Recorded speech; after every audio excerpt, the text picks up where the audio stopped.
So hello everybody, let's now begin with the daily user sentences. Okay, so these are daily user sentences from Hindi to English. Okay, तो मुझे लगता है कि guys आप इस sentences को रेगुलर फॉलो करते हो, रेगुलर रीड करते हो, या मेरी से क्लास को रेगुलर सुनते हो, देखते हो, या फिर उसके बाद रिसाइट करते हो और इसकी प्रैक्टिस करते हो, तो मुझे लगता है कि आपका जो इंग्लिश कम्युनिकेशन और इंग्लिश कन्वर्सेशन है बहुत ही स्ट्रांग हो जाएगा।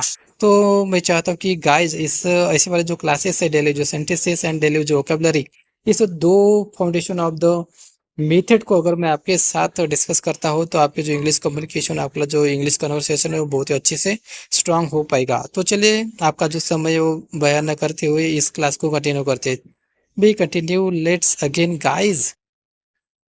तो देखिए यहाँ पर पहला वाला जो सेंटेंस है, कहने की जरूरत नहीं कि वो पागल है, कहने की जरूरत नहीं कि वो पागल है, तो इसकी इंग्लिश क्या होगी? Needless, needless. ओके, यहाँ पर दिया है needless to see that he is mad, needless to see that he is mad.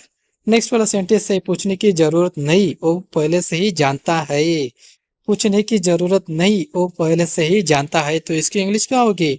Needless to ask, needless to ask he already knows. Okay, तो चले गाइस नेक्स्ट वाले सेंटेंसेस को देखते हैं। ये फायदे का सौदा नहीं है, ये फायदे का सौदा नहीं है, तो इसकी इंग्लिश क्या होगी? It's not worth while, it's not worth while. तो नेक्स्ट वाला सेंटेंस है, क्या वहां जाना फायदेमंद है, क्या वहां जाना फायदेमंद है, तो इसकी इंग्लिश होगी is it worthwhile going there, is it worthwhile going there. तो नेक्स्ट वाला सेंटेंस है, राम बहुत देर बाद आया, राम बहुत देर बाद आया, तो इसकी इंग्लिश क्या होगी? Ram came after a long, Ram came after a long time, इसे लॉन्ग टाइम भी कह सकते हो। ओके, तो चले नेक्स्ट वाला जो सेंटेंस है, वो बहुत देर बाद आया था, वो बहुत देर बाद आया था, तो इसकी इंग्लिश क्या होगी? He had come after a long, he had come after a long, या फिर से आफ्टर अ लॉन्ग टाइम भी आप कह सकते हो। तुम मुझे राम की याद दिलाते हो, तुम मुझे राम की याद दिलाते हो, तो इसकी इंग्लिश क्या होगी?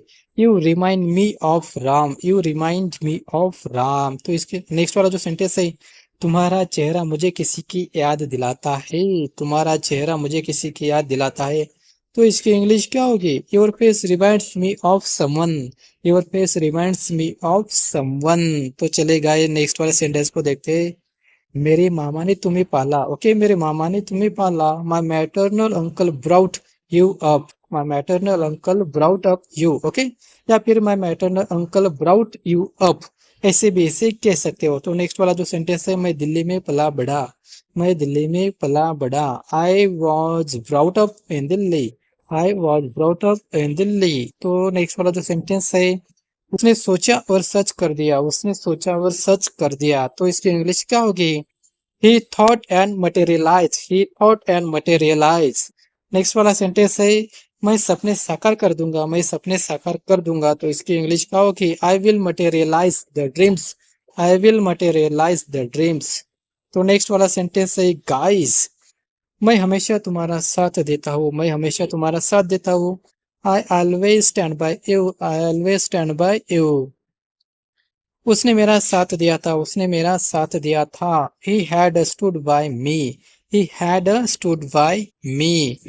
तो नेक्स्ट वाला सेंटेंस से, गाइस वो हकला रहा था, वो हकला रहा था, he was stammering, he was stammering. Stammering यानी क्या होता है? स्टैमरिंग यानी हकलाना। ओके, फिर उसके बाद नेक्स्ट वाला सेंटेंस है, राहुल हकलाता है, राहुल हकलाता है, Rahul स्टैमर्स, Rahul स्टैमर्स।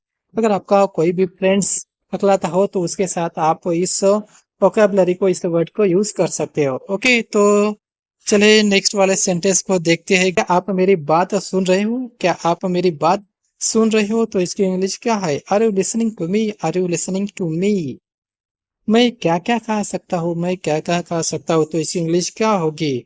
What all can I eat, what all can I eat. तो मुझे लगता है कि गाइज ये वाले जो सेंटेंस है आपको अंडरस्टूड हो गए हैं। तो नेक्स्ट वाले क्लास में मैं अच्छी तरह से आपके साथ डिस्कस करूंगा डेली जो सेंटेंसेस, और इसके साथ साथ भी मैं डेली जो वोकैबुलरी को भी कवर करूंगा, क्योंकि क्योंकि अगर daily use sentences and daily use vocabulary को रेगुलर आप फॉलो करते हो, रेगुलर मेरे से क्लास को सुनते हो, और फिर उसके बाद अगर आप प्रैक्टिस करते हो, तो मुझे लगता है कि आपकी जो इंग्लिश कम्युनिकेशन स्किल, आपकी जो इंग्लिश कन्वर्सेशन स्किल बहुत ही स्ट्रांग हो पाएगी और आप अपने इंग्लिश कम्युनिकेशन में माहिर हो जाओगे। Okay, So guys, I hope so guys, the next class, so I will discuss with you and I will teach you in the next class very very important lessons. Okay, thank you so much, and we will meet you again next class. And guys, I hope you have to subscribe my YouTube channel, like, share and comment, share. Thank you so much guys.